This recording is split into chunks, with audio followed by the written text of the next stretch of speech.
Alright, YouTube. This is a GY6 scooter, 150cc, 4-stroke engine.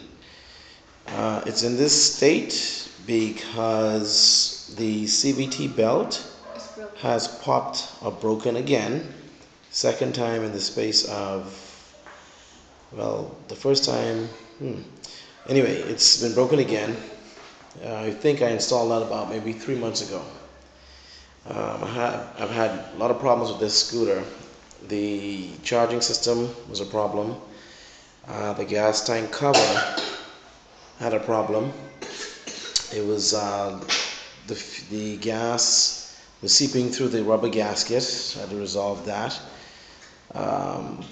It stopped charging. I changed the stator and the rectifier on this.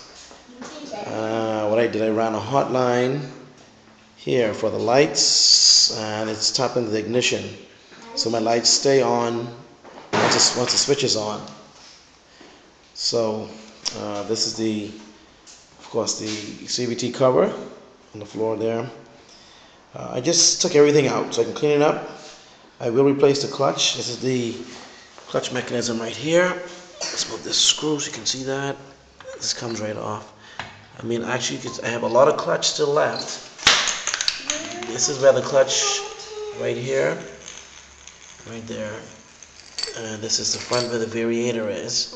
I'll change those roller weights inside there too, so you can see what it looks like right inside there. Alright, that's my little boy Kalen. He's watching his daddy so he can learn something about something. He's only 5. Pretty smart though, but we'll keep going. Now, of course, I've had this bike just only a year. It's in the Bahamas. That's a Bahamas plate, Nassau. I've never had the wheel off. I just decided to take it off anyway to look at it. The brakes, the shoes seem to be pretty good. I wish these are the brake shoes right here. Similar to a car.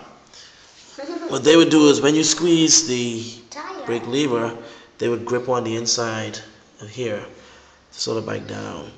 Now, look at the tire. The tire is almost worn out completely. Well, not completely, but right there. You see that? So this has to be replaced. The bike does have a wobble. The rim has sustained some damage when I hit some holes over here, and it's slightly bent, so I have a wobble. I plan to replace these rims. This is the shock right here, and these shocks also is recommended to change these shocks because they give no support. If you're taking a curve and there's a slight bump, you're gonna wobble. The bike is gonna wobble. So I'll tell you right now, if you want to buy a Chinese scooter or a Chinese built scooter, think hard about it because it's going to be a lot of things to look at. As the gas was leaking, it got this section weak, so that's actually a wire strap holding that up, and also right there too. I changed most of the bolts on it. Of course, it's just little tools in here. Now here's the exhaust that came off, and listen to this. Can you hear that?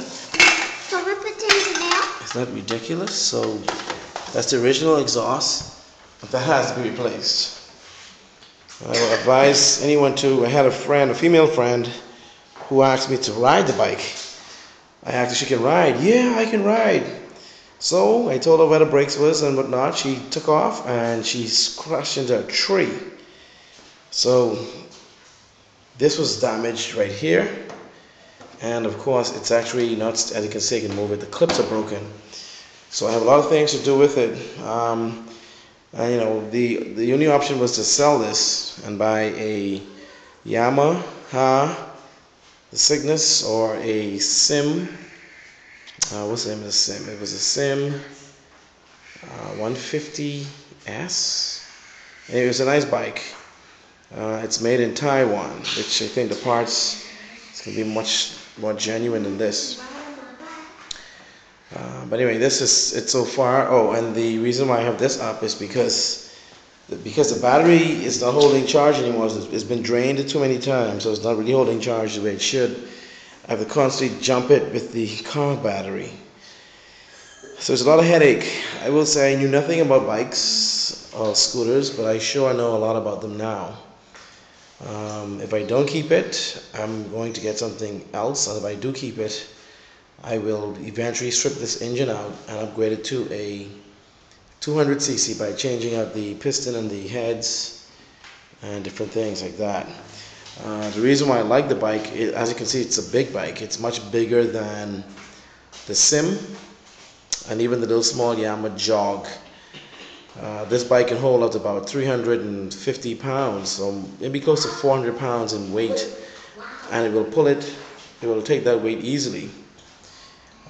So it's a good bike, and of course I teach tennis now, so my tennis balls fit right there in the ball hopper, so it gives me a lot of room.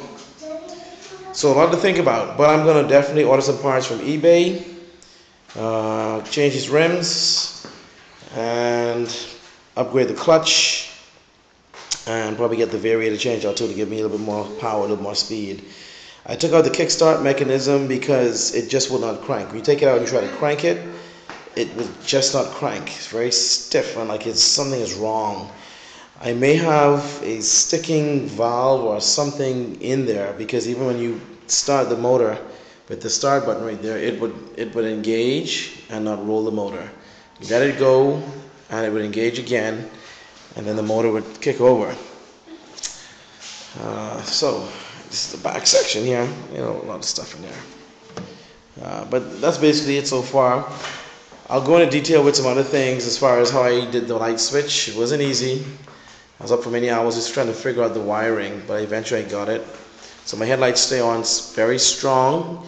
When the bike comes in idle, it still stays on strong because it's feeding off of the battery. So that's it so far. Okay, good.